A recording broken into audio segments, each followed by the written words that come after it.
कुप्पा घाट में ध्यानाभ्यास हो रहा था। गुरु महाराज सशरीर थे।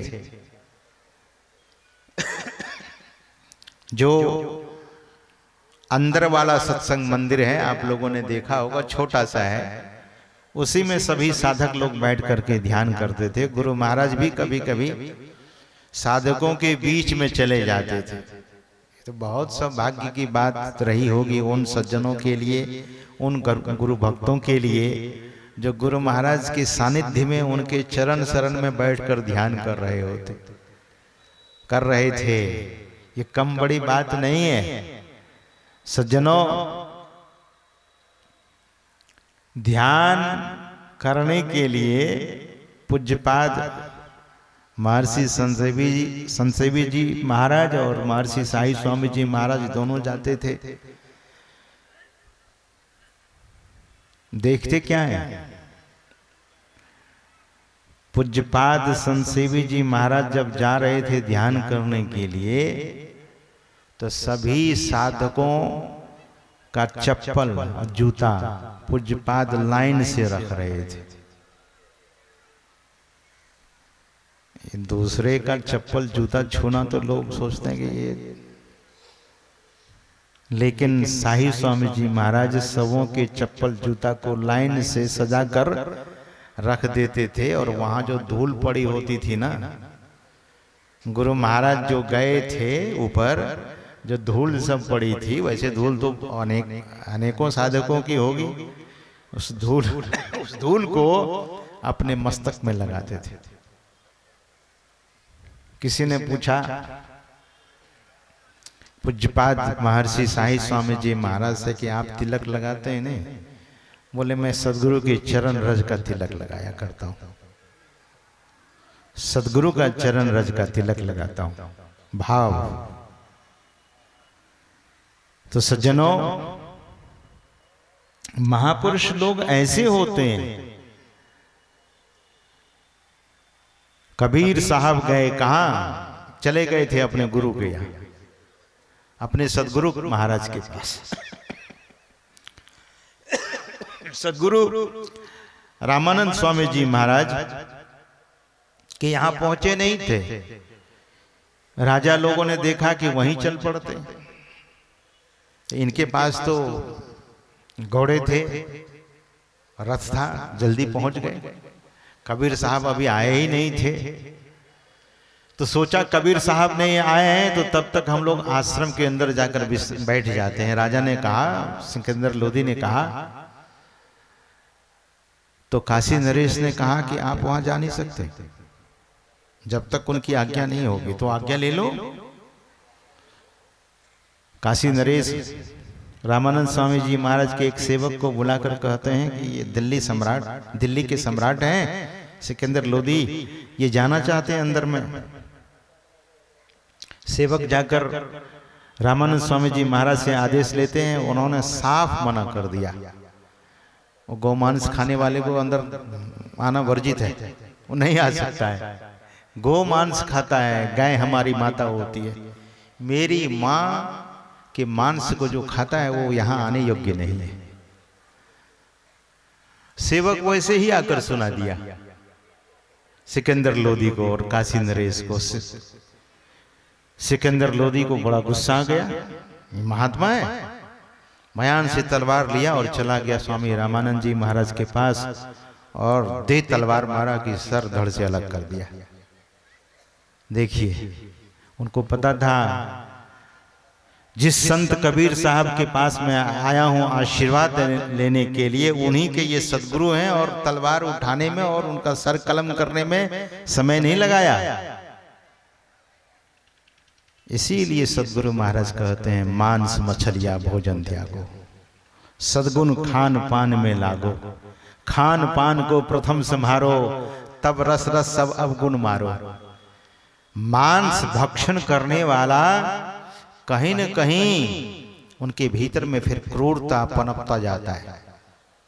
इसीलिए सात्विक भोजन करने की सलाह दी जाती है, उपदेश किया जाता है। सात्विक आहार खाने से ही मन सात्विक हो सकता है। सज्जनों, इतने में संत कबीर साहब आ गए। सिकंदर लोधी तो स्वामी रामानंद जी महाराज का सर कलम करके बाहर आ गया। उधर सिर जो कटा तो आश्चर्य ये देखा गया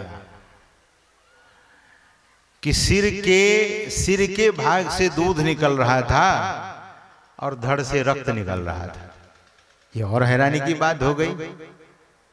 किसी का कत्ल करेंगे तो दूध थोड़ी निकलेगा। ये बड़ी हैरानी की बात। बादशाह सिकंदर लोधी बहुत डर गया कि ऐसा तो पहली बार मैं देखा हूं, ये कैसे हो रहा है। बहुत डर गया और क्षमा भी मांगने लगा कि मैं तो दुष्ट हूं, मांसाहारी हूं। सही आपने कहा था कि अंदर जाना ठीक नहीं, और अंदर आकर मैंने बड़ा अपराध किया है। उसमें भी उस फकीर के गुरु की हत्या मैंने कर दी है, संत की हत्या। संत की हत्या तो पहले भी उसने बहुत की थी। आकर बाहर पश्चाताप कर रहा था। काशी नरेश ने कहा कि अब तो आप दिल्ली लौट जाइए। मुझे नहीं लगता है कि संत कबीर साहब आप पर कृपा करेंगे, लेकिन सदगुरु का हृदय कैसा होता है सज्जनों, जरा ध्यान से सुनिए।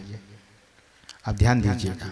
कबीर साहब आते हैं, अलग नूर झलक रहा है। उनको देखने के बाद ऐसा लगता है कि सूर्य धरती पर उतर कर आ गया है। ऐसी महिमा कबीर साहब ने दिखाई।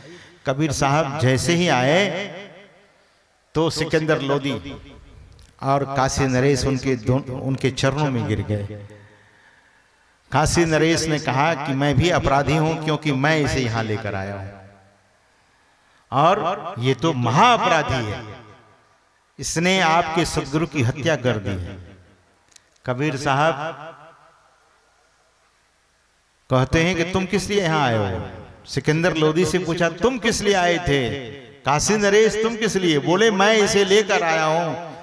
और सिकंदर लोधी ने कहा कि मुझे तो इतनी आग लगी है मेरे शरीर में कि मेरा मन मेरे काबू में नहीं है।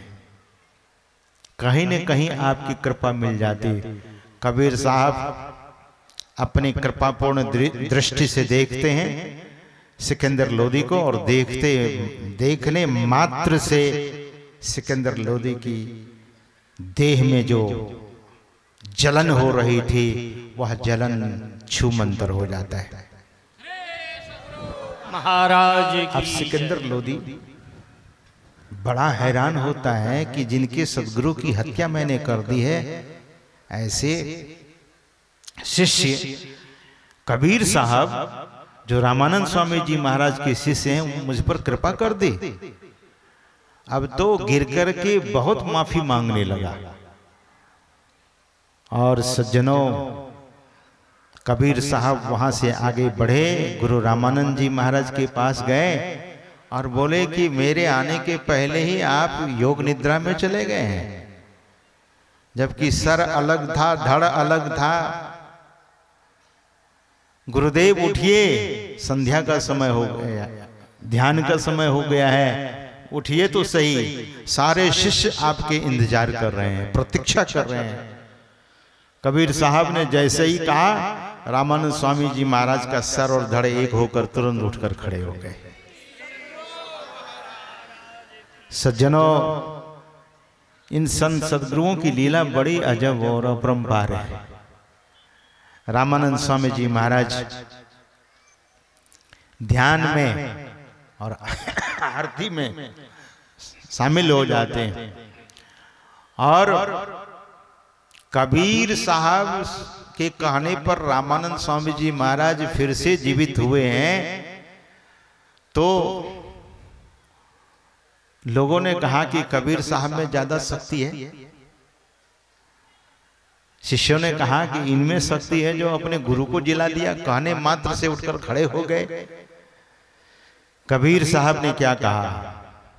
कबीर साहब ने कहा कि ये इन्हीं की लीला थी जो सिकंदर लोधी की तलवार से कटे, और हमारी महिमा बढ़ाने के लिए, हमारी महिमा बढ़ाने के लिए कि कबीर मुझसे भी ज्यादा है, इसीलिए मेरी महिमा बढ़ाने के लिए इसने ऐसी लीला कर दी। गुरु तो कभी भी किसी को अपना शिष्य नहीं बनाते हैं। यह बात मुझे बड़ी अच्छी तरह से याद है। पूज्यपाद महर्षि शाही स्वामी जी महाराज कहा करते थे कि सदगुरु किसी को शिष्य नहीं बनाते। ये भी बड़ी हैरानी की बात है। सदगुरु किसी को शिष्य नहीं बनाते हैं। सदगुरु तो सबको सदगुरु ही बनाते हैं, शिष्य तो लोग अपने तरफ से होते हैं। संत लोग बड़े पते की बात करते हैं।